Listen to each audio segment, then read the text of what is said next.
Baku will host the annual conference of the International Association of Ports and Harbors next year. Today our guest Patrick Verhoeven, who is the Managing Director of Strategy and Policy of the International Association of Ports and Harbors, will talk about several issues, as well as the significance of the decision to hold the IAPH conference in Baku next year. Hello, Mr. Patrick Verhoeven. Good afternoon. Good afternoon. Mr. Verhoeven, what is the role of the International Association of Ports and Harbors? How many members does it have? And with which countries does it cooperate more closely? Well, our organization was founded back in 1955 in California. We have, in the meantime, about 180 ports in 90 countries worldwide. So over the years we've developed and have established a membership in all the major regions of the world. The Americas, Europe, Africa, Asia, and so on. And our role is to be the global voice of the ports industry. So what is the aim of your visit to Azerbaijan, and what are your first-time impressions? Well, it's my first time here, first time in your country and the first time in Baku, and of course the principal reason I'm here is to discuss with the Port of Baku the preparations for the conference that we're holding in May, from the 8th until the 11th May here, to discuss program, to discuss the content, the format, how we're going to organize this. And I've spent 2 days here now talking to the team. I also visited the new port expansion in Alat, and that all will be part of, you know, the topic for the conference that we will have here next year. So, since when has the Port of Baku become the full member of the IAPH? If I'm not mistaken, it was in 2010 that they applied for membership, so that's already a couple of years. As I said, we have now around 90 ports that are in our membership. They're quite diverse. And I think Port of Baku is quite a unique member of our organization because, of course, it's a seaport, but at the same time it's based at a closed sea, which is the Caspian Sea. And it's one of our, you know, let's say, prominent members that we have in the connection between East and West, which is the Eurasia region. So we're very happy that Baku indeed joined us because it strengthens the diversity of our membership. So during the annual conference of IAPH that was held in Panama in May in 2016, it was unanimously decided to hold the annual conference in Baku in 2018. Yep. So which issues will be discussed at this conference, and what are your expectations from this conference? The overall theme that we have chosen for the conference is connectivity. And that has several dimensions. Of course, the most obvious one is the infrastructure component. And then we talk about connecting ports to the major corridors in the world, including land-based corridors, but also maritime corridors.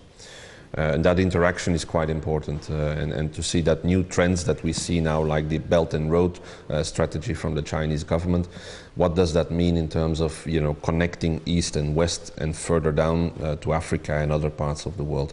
So that will be one particular dimension. A second dimension is that, of course, with infrastructure works like these, we're not just connecting hardware, we're also connecting people in a way. People with very different cultural backgrounds, with different kind of a way of looking at business as well. And that is also something we want to bring into this conference, is to how do we make sure that we're not just having the hardware, but that we actually have very good cross-border cooperation between these nations.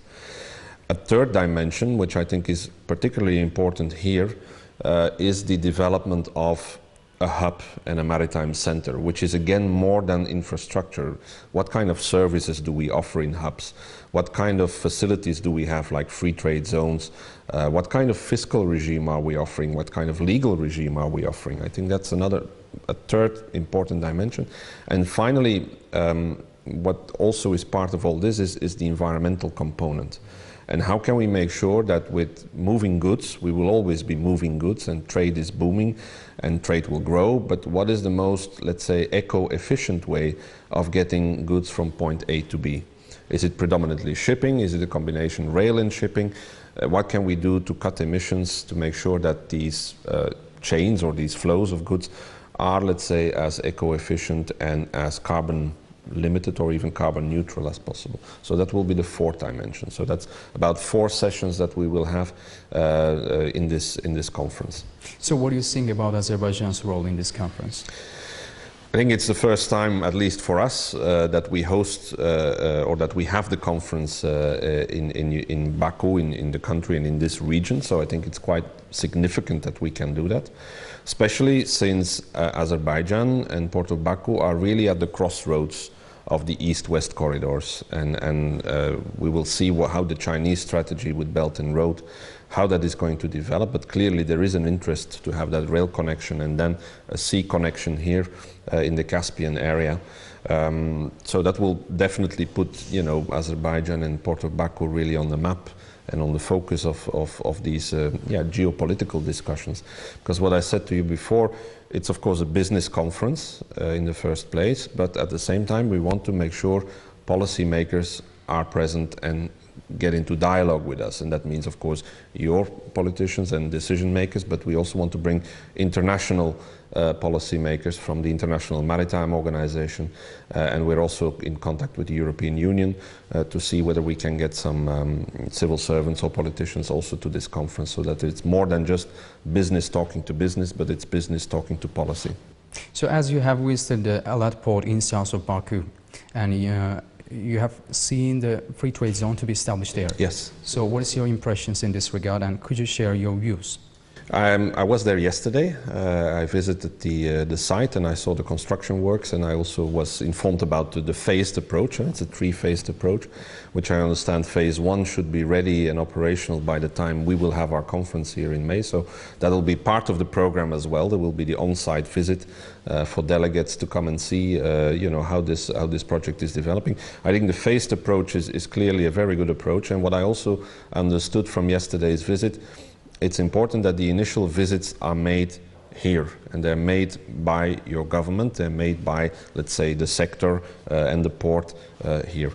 So that means that you're not immediately completely dependent on foreign investment. Foreign investment will be important, of course, in the next stages of development, but the, let's say, anchorage of the project in Baku, in Azerbaijan, and that goes for all infrastructure projects, I think it's quite very important. If we're talking about global development strategies, global infrastructure development, it's very important that the assets also, you know, have a local dimension and a regional dimension, and so that the benefits are of course for the flow of goods, but that part of the benefits also go back to the region where, you know, the project or the infrastructure connection is being developed. And that was explained to me yesterday as you know, a key objective also is that you don't immediately sell out your infrastructure. I mean, you have to keep strategic control. Of course, you can bring private operators through concessions or other agreements, and that's very necessary, I think, in the further development.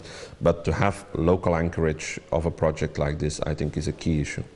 So, Mr. Verhoeven, in general, what do you think about Azerbaijan's transit potential?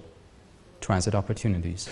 Well, you see it already now that connections are developing with, or they are already existing with Kazakhstan, with Turkmenistan. I understand there you have already quite important maritime connections that are now going to develop further. Via Kazakhstan, you have the rail connection, of course, to China, and that is going to be the major issue to watch, is how is this going to develop? Because most of the traffic coming from east to west at the moment is predominantly maritime. It's becoming by the big container vessels, 20,000 TEU vessels from Far East that go through the Suez Canal and then reach Europe. Will this be a game changer, the Belt and Road, by having part of the traffic via rail? I think that is the development that we need to watch now very carefully. How is that going to happen? And of course you have kind of a chicken and an egg situation here, because you need to provide infrastructure for this to happen. But to provide infrastructure, you need to have some idea what kind of flows you may expect. And I understand that is difficult, and those are difficult decisions to take for governments and ports. And again, that's why I think the phased approach that Alat is going through with phase one, and then according to development, the next phases, is a very good policy. So did you share your experience about the development of ports with Azerbaijan officials? Yes, I did with the team here at Port of Baku.